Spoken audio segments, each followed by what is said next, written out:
Tá, meu nome é Bruno Sobral, sou professor da Faculdade de Ciências Econômicas da UERJ, atualmente também subsecretário de Planejamento Estratégico na Secretaria de Planejamento e Gestão do Estado.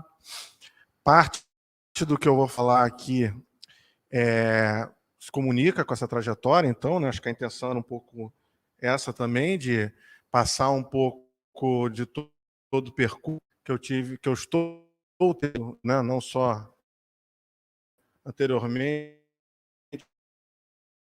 mas no presente, inclusive ali pelo tema é exatamente o que a gente está buscando desenvolver lá na secretaria, né, na CEPLAG, como um desdobramento de todo esse processo. Curiosamente, o que a Renata destacou, né, o desenvolvimento por missões, as restrições do próprio regime de recuperação. Então vai ter muito diálogo com isso que eu vou estar falando aqui. Então, no primeiro momento aqui, então, só para quem não conhece, né? Então, eu tive à frente, junto com o secretário Nelson Rocha, né, da elaboração técnica do novo plano de recuperação fiscal, ainda na Secretaria de Fazenda, né? E depois, com a ida do Nelson para a Secretaria de Planejamento, ele cria, então, essa subsecretaria de Planejamento Estratégico, que tem, então, como missão fazer, estruturar, organizar, começar esse processo de planejamento tão estratégico no estado do Rio de Janeiro, coisa que, claro, já foi feita no passado, mas há muitos anos que não é feito, né? O último plano estratégico a rigor que foi debatido com a sociedade é o plano da Macroplan dos idos de 2011, 2012, então a gente pode dizer que há 10 anos que não tem uma discussão organizada com a sociedade, apesar de ter havido, né, fazendo justiça, algumas tentativas posteriores a essa de tentar organizar algum instrumento, mas esse instrumento acabou não indo para frente, né? Criou-se um laboratório de inovação dentro do Estado, mas acabou que isso não, né, foi sendo enfraquecido, não foi discutido, e agora, né, a expectativa é que, de fato, isso vingue, até por razão de uma nova previsão legal, né? É importante também destacar que agora, no segundo semestre, a Alerj muda a Constituição do Estado do Rio de Janeiro e passa a ter agora explicitado na Constituição Estadual a exigência de fazer de 8 em 8 anos um plano estratégico. Então, passa agora a isso ter que ser igual às outras peças, né, de planejamento, né, quais são, né, o PPA, Plano Plurianual, a LDO, Lei de Diretrizes Orçamentárias, e a LOA, né, a Lei Orçamentária Anual, também ter agora, claro que num ciclo distinto, né, que é de 8 em 8 anos, com uma revisão a cada 4, um plano estratégico. Então, até por essa razão, né, acredito que essas discussões que, podemos dizer, pioneiramente, né, o secretário Nelson Rocha trouxe para a CEPLAG, né, isso prospere, e no novo ciclo aí da nova gestão, né, do Cláudio Castro, aí, a partir do próximo ano, essa discussão tenha que estar na ordem do dia, né? Então, aqui trazendo, agora sim, começando a apresentação, né, então vamos tentar entender um pouco essa trajetória, né? Então, primeiro, a síntese do diagnóstico da situação fiscal, como está lá na discussão que a gente trouxe ano passado, né?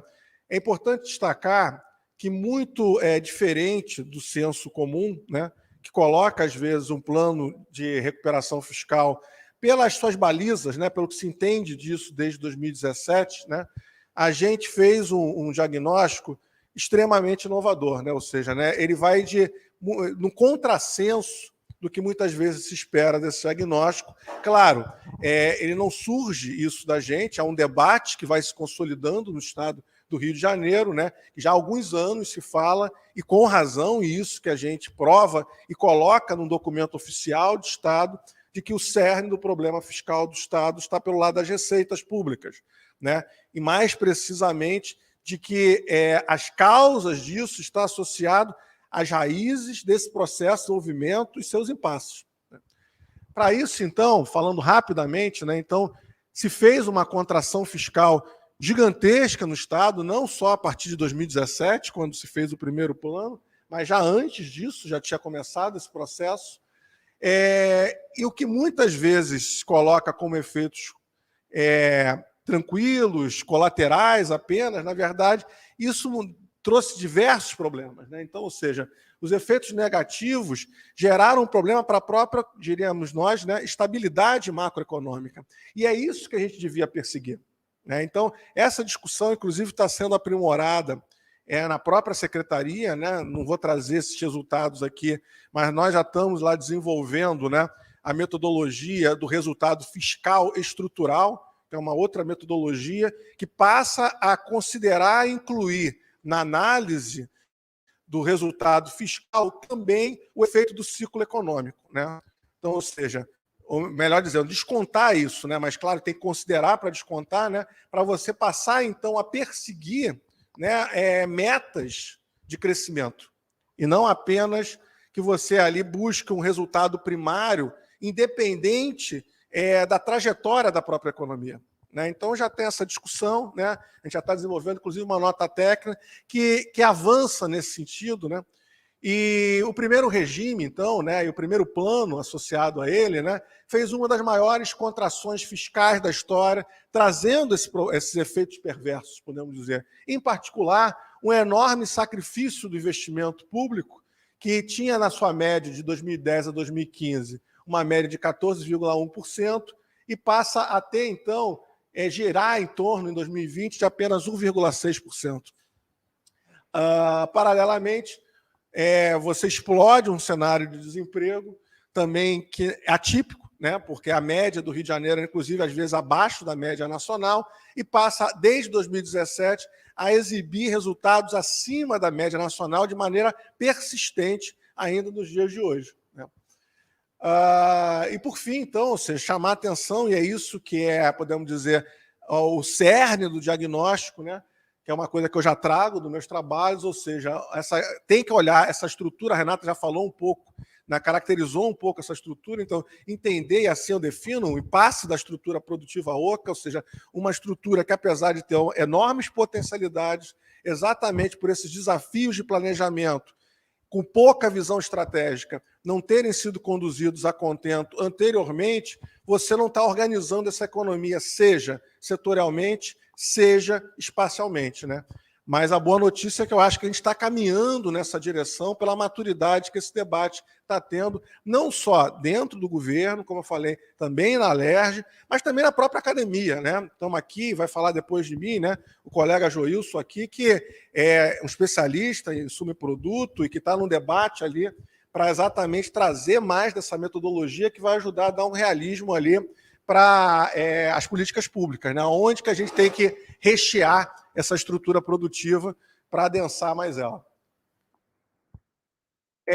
Meio para finalizar já, então, esse diagnóstico, né? Aqui eu trago um pouco desses resultados mais recentes, como eu falei ali, do resultado fiscal estrutural que a gente passou a usar essa metodologia. Aqui é só uma breve explicação, né? Isso aqui não é o resultado ainda, é só para entender o gráfico seguinte, que vai estar no próximo slide. A gente vai botar aqui os últimos 18 anos de uma série histórica e vamos perceber aonde que se posicionam esses anos, né, de acordo com os quadrantes, né? Já dando spoiler, né, a maioria dos anos vai estar nesse quadrante aqui de baixo. Qual é esse quadrante, né? É quando você faz, geralmente, uma política procíclica, em vez de ser uma política anticíclica, para estimular, aonde você tem o PIB do Rio de Janeiro, geralmente, abaixo do seu PIB potencial, né? Então, por que é procíclica? Porque, além de você estar com o PIB abaixo do potencial, você ainda está fazendo uma política fiscal contracionista. E, recorrentemente, a gente está fazendo isso, ou seja, a gente está tentando resolver o problema fiscal no curto prazo, dificultando a solução dele no longo, podemos dizer assim, porque a gente está prejudicando essa recuperação do PIB do Rio de Janeiro. Pode passar. E é isso que a gente vai ver aqui, nos anos, né? Se você pegar esse quadrante aqui, que eu fiz o detalhamento, você percebe aqui, nós temos aqui 2017, 2018, cadê 2019? Está aqui 2019, 2020 e 2021. Ou seja, dos 13 dos 18 anos analisados na série histórica, o Rio fez uma política procíclica, ou seja, está errando, está fazendo no sentido errado a sua política fiscal. Muito por desconhecimento, porque, ou seja, você não está fazendo, de fato, ali uma organização disso, né? E, particularmente, ao longo de todos os anos do regime de recuperação fiscal, você fez política procíclica. Então, esse é o desafio, né? Então, buscar uma autoridade fiscal que busque suavizar os efeitos do ciclo econômico, promovendo o desenvolvimento e não penalizando a política social, que vai um pouco na linha do que a Renata falou, e a gente agora vai avançar falando propriamente do planejamento estratégico. Pode avançar. Então, só para finalizar essa primeira parte aqui da apresentação, então aqui seria o resumo do plano de recuperação fiscal, né? Diante desses problemas ressaltados anteriormente, e está lá, né? Isso aqui é um espelho do documento oficial. Então, o sentido estratégico do plano é fazer um ajuste fiscal somado a uma estratégia de fomento ao desenvolvimento econômico e regional, aonde você busque, né, sim, claro, um controle de gastos, mas ele que permita válvula de escape para o crescimento econômico e, então, fazendo uma política anticíclica que garanta os investimentos catalisadores de mudança estrutural, tendo, então, dois eixos prioritários, né? O primeiro, que é o que eu vou mais desenvolver em seguida, ou seja, um planejamento estratégico, né, para buscar a qualidade do gasto, para ter um resultado, então, de transformação estrutural propriamente dita, e associado a isso, que deveria ser mais perseguido propriamente agora pela área fiscal do Estado, que é uma abertura de espaço fiscal para ter mais recursos, né, para poder fazer, então, investimento e direcionar, então, essa transformação, né? Eu sempre gosto de mencionar que é claro, né, que o esforço que o Rio de Janeiro está fazendo nesse momento é com recursos próprios, né, e abertura de espaço nesse sentido, fiscal nesse sentido. Mas é claro, é evidente, necessário que um governo federal mais compreensivo com o problema federativo, né, deveria organizar, retomar uma política de coordenação do gasto público a nível federal, para aí sim, né, ter em quantidade muito mais razoável e necessária recursos públicos para poder, então, alavancar essa estratégia, né? Pode passar. Então, aqui começam as premissas, então, do planejamento estratégico. Então, ele parte do próprio plano de recuperação fiscal, ele avança, ele busca, então, dar respostas para aquele eixo prioritário de ação que eu mencionei anteriormente, né? Então, ele busca dar efetividade ao plano, associado isso a uma política de geração, emprego e renda, com planejamento de base territorial e uma gestão baseada em evidências, porque tudo que a gente busca fazer sempre está associado a um referencial científico, a uma base de dados estatística, a um compartilhamento de metodologia. Tudo que isso que a gente vai, nos próximos meses, acredito eu, já está, evidentemente, divulgando, né? A gente ainda está nessa fase de elaboração interna, mas já está em vias de ser finalizado, e tudo isso vai ser compartilhado com a sociedade, não só essa fase atual, mas também a fase seguinte, que se espera que crie uma governança para avançar as fases de articulação propriamente do plano. Pode passar. Então, e aqui se comunica muito com o que a Renata falou, né? Ou seja, os desafios ali. Então, ou seja, qual é o desafio principal do plano de recuperação? Buscar uma retomada do protagonismo do Rio de Janeiro em grandes debates, né? Quais debates são esses? Já dando um pouco do spoiler do seguinte, né? Essas grandes frentes de transição, né? Essas grandes transformações societárias, né? Mundiais, e que o Brasil também enfrenta como agendas, né? Então, o Rio enfrentar isso, né, matar no peito, como a gente diz, né, e dando especificidade, qual é o recheio, então, desse protagonismo, né, buscando desenvolvimento de longo prazo, inovativo, social e ambientalmente sustentável, né? Então, todas aquelas, podemos dizer, detalhamentos, inclusive a própria Renata falou ali que deveriam ser a base de uma boa política. Pode passar. Aqui seria a nossa tripla hélice, podemos dizer assim, né? Que a mensagem principal aqui, né, primeiro, né, quais são os pilares, então, da política, né, que são essas hélices, né? Buscar uma economia diversificada e integrada, então, e esse é um critério para a definição dos complexos econômicos, né? Buscar a sustentabilidade socioambiental e buscar uma vantagem competitiva associada a progresso técnico, tendo essa tripla hélice, podemos dizer, puxada pelo eixo do território, né? Então, ou seja, é a partir do território que a gente busca responder a essas aspirações, né? E a última mensagem aqui desse slide principal é mostrar a lógica de subordinação, né? Ou seja, é um planejamento que não é simplesmente econômico setorial, ele é um planejamento, então, multidimensional, que envolve questões e camadas de questões que vão muito além da economia, e isso subordina a indução econômica. Então, não é a partir da economia que a gente busca simplesmente respostas, mas é buscando as questões, né, de um debate muito maior que a economia, buscar entender como a economia pode se inserir nisso, né? E aí, óbvio, né, já está dando pistas aí de que a discussão por missões, né, é uma das balizas do nosso trabalho. Pode passar. Aqui é um resumo, podemos dizer, do esquema, né, do planejamento estratégico, que vem, então, da discussão de macro tendências globais, elas se traduzindo em fatores portadores de futuro, sendo somado isso a um conjunto de transversalidades que já foram frutos de notas técnicas, então, competitividade, ciência, tecnologia e inovação, territorialidade, infraestrutura. Né? A partir desse condensamento, a gente define um conjunto já de missões, que eu ainda não posso, evidentemente, estar divulgando, mas estou explicando aqui a metodologia, e a partir disso, aí sim, a gente traça uma carteira de vetores de desenvolvimento a partir de complexos econômicos também mapeados. Pode passar. Então, um conjunto de alguns trabalhos que a gente se baseou, pode passar. Pode passar.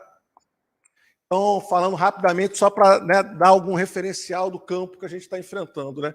Então, esse já é o mapeamento das macro tendências globais que a gente, então, está encarando, né? Então, a emergência climática, a urbanização como um desafio sempre crescente, né?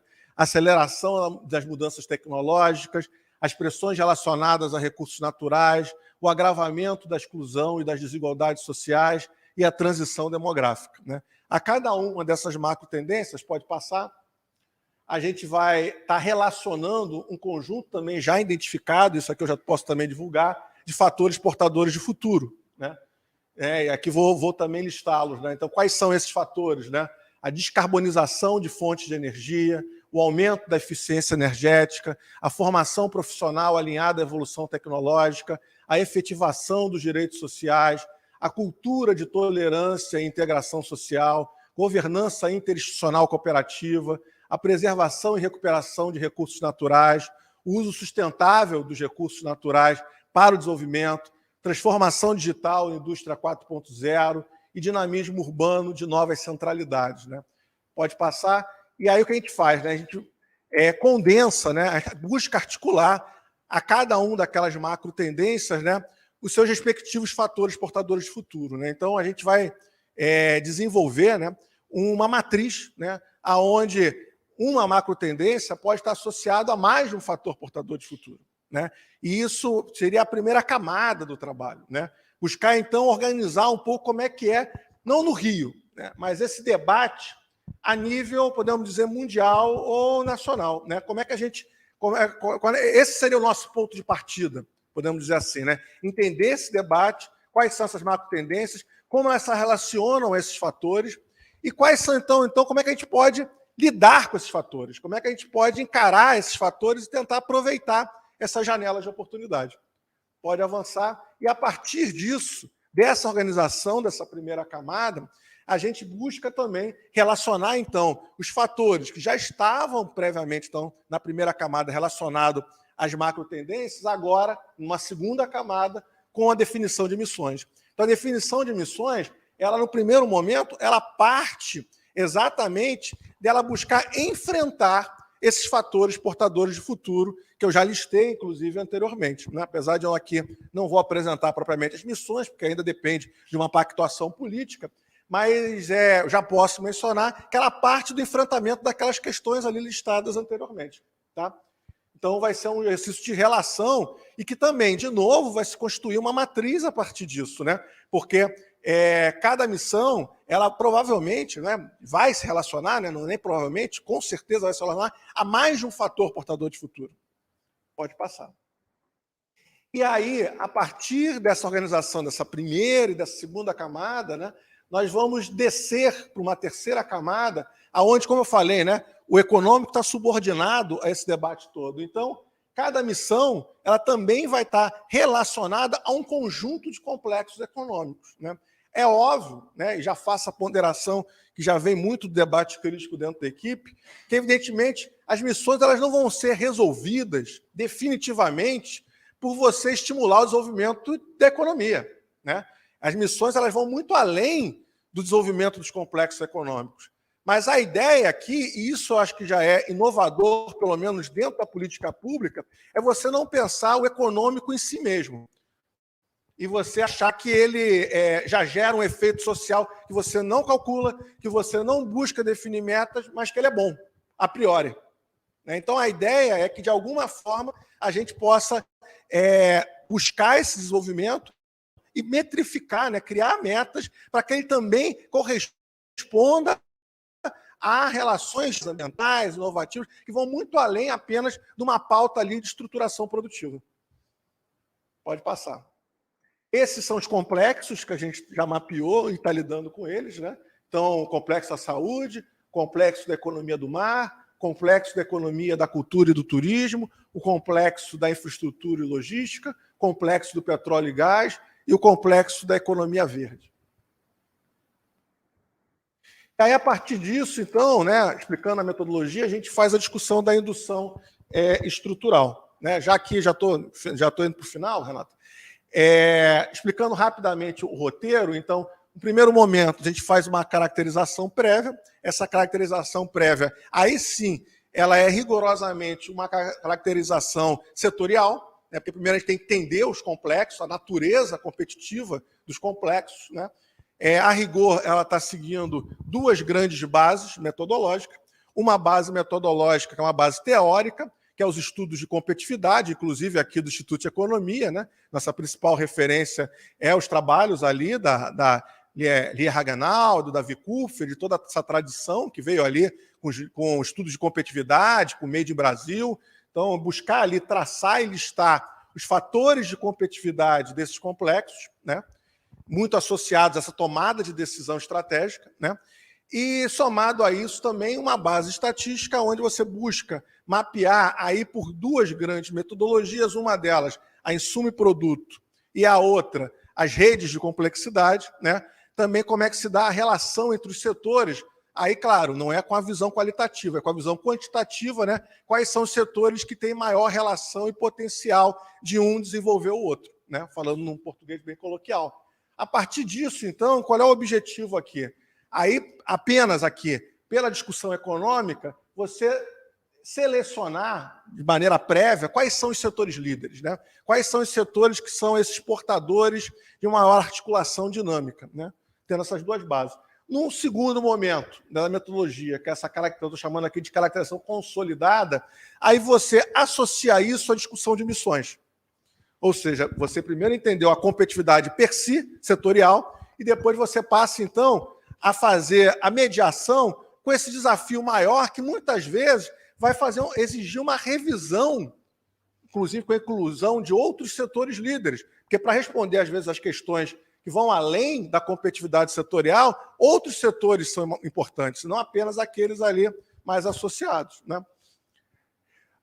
Por exemplo, né, para vocês entenderem, deixa eu dar um exemplo, né, no complexo da saúde, né, já dando um spoiler, inclusive, né, que isso está na apresentação, mas no complexo da saúde, se você olhar pela competitividade meramente econômica, o setor líder tende a ser a produção de medicamentos, que é onde você vai ter mais embarcado toda a discussão de inovação, de competitividade ali, no estrito senso. Agora, se você olhar pela lógica de missões, onde vai ter uma série de demandas sociais, você vai enfatizar também os serviços de saúde. Então, é esse tipo de mediação que a gente está passando a buscar para poder contemplar essas diversas facetas dessa visão estratégica. E aí, por fim, então, a gente pega tudo isso, essa definição refinada de setores líderes, e passa, então, a traçar a execução da missão a partir dos complexos, o processo de indução para ativar esses setores líderes, explicitar a organização espacial associada a isso e a relação com o sistema de ciência e tecnologia, de modo a, para finalizar o trabalho, você criar uma última matriz, onde é de eixos prioritários de ação, que são as de recomendação de política pública. Pode passar e vai ser tinha que ter mais uma, mas acho que, enfim, que a rigor vai ser o seguinte: você, nas linhas, vão ter os complexos econômicos e nas colunas vão ter um conjunto, né, de temas de política pública. A rigor vão ser 3 temas, né? Um tema que é o tema associado a compras públicas, né, e investimentos. Um tema associado à política de ciência, tecnologia e inovação, mas que também tem dentro dela, né, a discussão de capacitação, ok? E um tema associado a marcos legais, a marcos regulatórios, a toda essa discussão de governança, né? Podemos dizer, de uma maneira mais larga, essa discussão de coordenação de política, né? Bem, então, para sintetizar, que é o resumo então, dessa proposta, né? Então, são as 3 camadas do trabalho. A primeira, buscando discutir essas frentes, grandes frentes de transição mundiais, globais, e que tem associação também com o debate nacional, então, as mudanças de paradigmas, macro tendências e fatores, portadores de futuro, a desenvolvimento por missões definindo metas, com isso definindo a carteira de missões e uma validação por indicadores que a gente está fazendo para, eu esqueci de mencionar isso no início, mas já tem uma conversa com a equipe do planejamento orçamentário para ano que vem tem um plano plurianual e a discussão com o plano plurianual já ter esse conjunto de indicadores associados, né, para poder perseguir isso do ponto de vista da política pública. E a terceira fase do trabalho, a terceira camada, né, a caracterização dos complexos, definição dos setores líderes e a carteira dos vetores de desenvolvimento. Pode passar, acredito que seja o último slide.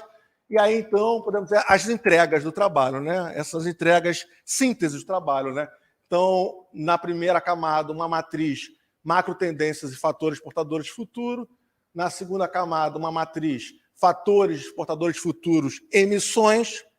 E na terceira camada, aí vão ser 2, matrizes, uma matriz missões e complexos, e a última, né, a definitiva, né, a matriz complexos e os eixos prioritários de ação. Né? Esse que é o trabalho que a gente vai estar buscando apresentar nos próximos meses, né, e vai começar, então, esse debate mais profundo com a sociedade. Pode passar. Essa que era a matriz que eu tinha falado, que era a última, né, mas pode passar, acredito que deve ter terminado. Só para mencionar, né, finalizando, a gente já fez algumas consultas, né, já entrevistamos alguns conjuntos de especialistas, né, pretendemos fazer ainda com outros, né, porque a ideia é chamar especialistas para ficar discutindo essa metodologia e podendo, né, sempre revisar ela. Inclusive, também já fizemos uso do Fórum de Desenvolvimento da Alerj, né, e abrimos ali, né, um espaço de formulário para eles sugerirem coisas e novas abordagens ou identificar setores, enfim, que eles achavam relevante. A gente também vai buscar estar avançando nisso, né, nos próximos meses. É isso. Obrigado. Bruno, eu vi na lista, né, achei muito interessante a metodologia, e eu vi na lista de complexos que vocês estão levando em consideração, há um complexo que você denominou de economia verde e o complexo de petróleo e gás. Né? Como é que a gente reconcilia isso numa missão? Esses 2 complexos.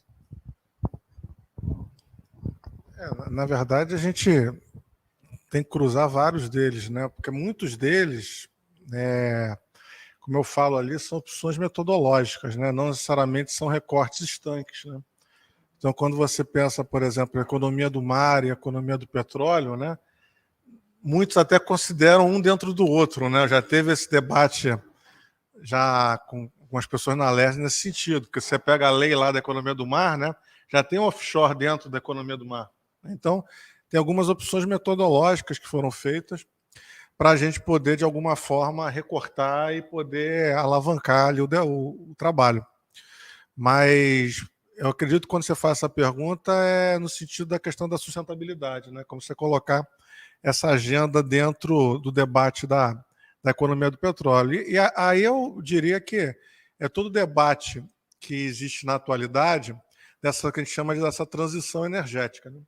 Então, até que ponto, né, que a economia do petróleo é a economia do petróleo ou é a economia da energia, né, podemos dizer, no sentido mais amplo do termo. Né? E aí, no caso, como a gente pode se preparar, né, não podemos dizer, criar um determinismo temporal, né? Porque isso a gente é contra, de achar que tenta ficar cravando, né, por quanto tempo que a gente vai ter economia do petróleo. Eu acho que o Joilson aqui, quando enfatiza a metodologia do subproduto, eu acho que é dever do Estado ele buscar aproveitar o máximo possível da janela que a economia do petróleo dá para a reindustrialização do Estado. Né? E eu acho que a gente aproveita muito mal, né, diga-se de passagem. Mas talvez por essa falta de visão estratégica. À medida que a gente aprofunde não só a visão estratégica, mas também os instrumentos, né, para a política pública, a gente pode orientar esse maior adensamento e não perder essa janela, né? Porque essa janela, uma hora, aí sim, a gente tem que pensar numa alternativa para ela, e aí todo o debate você pensar essas novas energias, né? Parte dos setores que estão contidos ali no que a gente está chamando de economia verde, já são de energias renováveis, que a gente chama, né? Então já estão contidos ali essa discussão e podemos dizer, a orientação, né, para o Estado desenvolver uma política voltada para essas energias renováveis, né, por exemplo. Né? Então, acho que é um pouco por ali, né, Renata? Não sei se era esse um pouco que você queria que eu detalhasse, mas é essa a preocupação, pelo menos assim, mais destacada aí do trabalho.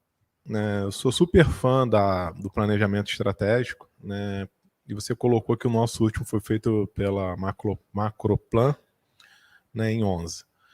E aí nós sabemos que vai chegar um debate, né, que vocês vão apresentar o plano, mas vai chegar o debate que o Estado talvez não tenha recurso para fazer esses investimentos.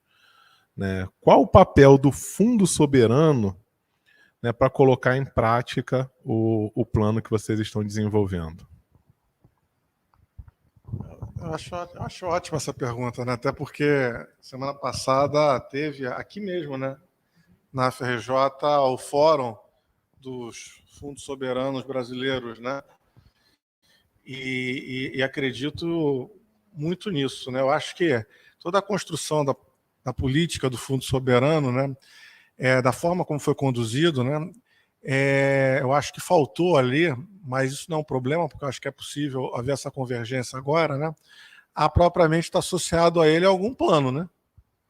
Então, você garantiu um recurso, você garantiu uma área para operacionalizar isso, para rentabilizar isso, né? Então, teve, evidentemente, essas preocupações. Mas não houve ali, naquele momento da construção, já claramente definido, né?